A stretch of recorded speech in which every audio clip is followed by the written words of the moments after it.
but let me ask you about working a job and being entrepreneurial. Okay. Working a job, that's really big for me, myself. I tell that to our listeners. You can work a job and be entrepreneurial. It is possible. So all this talk about, quit your job and job is just over broke and da-da-da-da. No, there are some good jobs out there. Just because you don't have one don't mean they don't exist.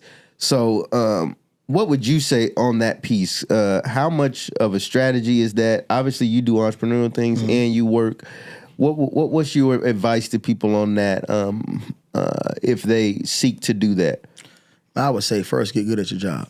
Get good at your job. Yeah. Take whatever amount of years, in the grand scheme of your lifetime, what's a few years is, ain't that, get good at your job. Yeah. Get so good at your job that you can almost do it, with one hand tied behind your back. Figuratively speaking. Yeah. Right? That's good. And then while you're there, leverage it in a sense of maybe you can grow your network. How many times in life have you been blessed because you just met someone? Right. Just met somebody. Yeah. I mean, I think about you never know who's gonna walk in the job. Man, I used to work at the airport. I met so many people at the airport. Yeah. Who were successful. Mm-hmm. I rented cars. I would go to the people renting the nice ones and say, "Hey man, what you do? Who are you? Can I get your business card?" Right? Because you never know what connection might change your life. Get good at your job, grow your network, and then you save up and you invest in something else for yourself. I know so many people. They're gonna be lifetimers for their company, but they still have stuff on the side. I mean, you got to. Yeah. Like, who don't do that? Yeah. Because technically, even if you just investing in stock, you still investing in yourself outside of your job. Right. Right. So I tell people, it ain't no knock on your job. Yeah. But why not do something for yourself? Why not invest in real estate? Right. If you got some free time on the weekend, why not do another business? And I always say, obviously check with your company, right? Don't do anything that's going to be a competition with your company. Right. You selling donuts and working at Krispy Kreme. But if you don't like these, run out the back. Meet me out the back. I got something for you. I got my burger. But don't do that. But seriously, man, so do something for yourself to create your own legacy. And then also to be your passion project. Yeah. Like I say a lot of times, man, what I'm doing outside of work is something I'm really passionate about, because your job sometimes, you can't make it sometimes, but you want to make it, right? You try to, you want to enjoy what you do, but let's be quite frank, it ain't just exactly how you would have written the script. Right. So if you bless and you make decent money, right, why not invest in something else where you can actually write that script? Right. And script from the standpoint of, man, what's my why? Yeah. Like what is my why? What is my passion? It's cliche, but what would I do for free? Right. What would I do for free? Yeah. Facts. Create that on the side.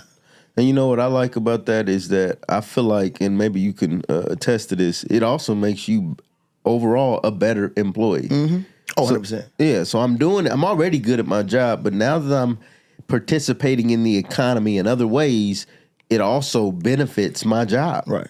Because I'm learning things about this, that, and the third, and now I can, Right. So and then if you can tie the two together, that's a beautiful marriage. Right. Absolutely. Right. And not in the sense of what one takes from the other, which doesn't matter, but I can use my expertise here, apply it here, and then vice versa. Yeah, absolutely.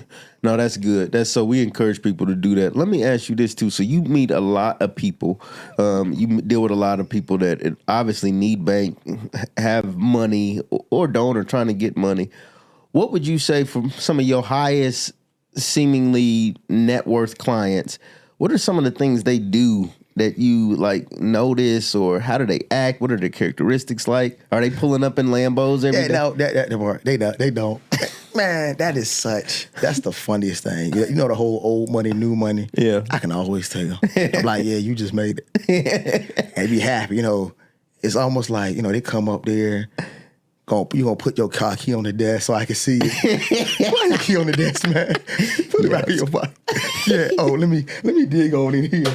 Yeah. Why are we doing that? Yeah, man. I gotta these tires. My tires $2,000 each. But it's okay, cool. If that's your thing, I love you for it. Oh man. If you can afford it, great, good for you. Yeah. But seriously though, the biggest thing they do, they don't leave a lot of money in the bank. They don't leave a lot of money in the bank. They leave enough, that's a rule of thumb. Have a 6 months to a year to cover your expenses. Yeah. But a lot of these guys and girls, man, they are investing in real estate, commercial real estate, investing in other businesses, investing in mutual funds. Because at the end of the day, if money in the bank, particularly not even money that's drawing interest, you're literally losing money, right? Because you understand the value of money. Yeah. If inflation is 3%, right, and you ain't getting 3% of your money, you're literally losing money. Right. Right? So if you understand that concept, why am I just going to let money be idling? Yeah. It's got to be at work. Let it be at work. And a lot of these vehicles that these guys and girls are doing, it's passive anyway. Yeah. So they ain't having to actually work for it. Yeah.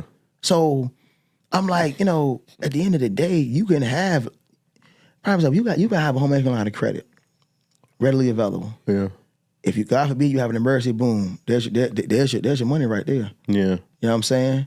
Now don't get me wrong, still have some cash. I'm not saying don't have no savings, but you get to a point, it's like people just like, oh man, I like looking at it.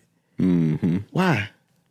Wrong mindset. Yeah, why you just like looking at it? Yeah, ain't never had nothing, just want to see it. I know people like, oh man, I got $250,000. Cool. Why? What is it doing for you? Yeah. Why? Just sitting there. Yeah, what is that doing for you? Yeah, it's not the right mindset. You know what you can do with that $250,000, man? Yeah.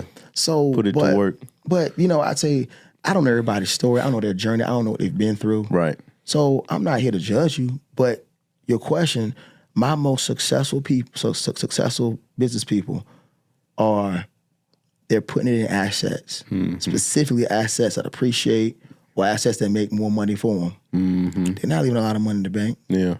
You know what I'm saying? And then, don't get me wrong. And I don't even judge people for the cars they drive because then I know people, they take expensive vacations. Yeah, yeah. So whatever's your thing, that's your thing. Right. I'm not one to wear my money. I don't subscribe to that. But if that keeps you motivated, do it. Do what you can. Do what you can do. But just make sure that it's not that lifestyle is not holding you back from going to that next level. Man, I just love the fact that, that part, but I also love the fact that that's not necessarily what the most successful people are doing. And that's always fascinating to me because what I've said on some other podcasts is that I think, and especially for Black people, and this could be an overgeneralization, but I don't know if Black people especially, really want to be millionaires. I think rather they want to spend $1 million. Oh, yeah. Which is actually 100%. And I was talking to my friend about this. Is what's fascinating? It's actually the exact opposite of being a millionaire. Like a millionaire actually is worth $1 million, but spending $1 million, okay, you no longer have the million. Right. So it's polar opposites. And so when we think about what we actually want, but because of what we see the culture, blow money, all this sort of thing. We don't even know what we actually. What we think we want, I want to be a millionaire, I want to be caked up, da-da-da-da-da. But the behaviors and the characteristics of people that actually have it are much different than what we assume it would be. That is such a good point. You're right. We don't want $1 million. You want to spend $1 million. You hit the nail on the head. That's what we want to do. Yeah. Because think about it. We want the money to flaunt it and spend it. Yeah. So then we don't really want the money. You really don't want the money. Like, don't even give me money. Just give me a card with unlimited money and I'm good. But I don't actually want it. Right. I just want to get it right back. Yeah. You know what I'm saying? Exactly. No, but that is such a culture thing, dude. Yeah. And we could have a whole nother episode on that. Yeah, we could. But I think it really boils back to it's financial literacy though. It's financial literacy. Yeah. That is the driver. Because if you understand financial literacy, it don't matter what rap song lyric you listen to. Right. Now you can really know that's just entertainment. Yeah, that's entertainment. That ain't my real thinking on this topic. Some rapper, man, some songs you say something like, F credit, I get money. What? Why are you telling young girls credit don't matter, just get money? How you getting the money? Right, exactly. It's like, that don't even make sense. So, and unfortunately we feed into this stuff. Mm-hmm. And we continue to be behind. Yeah.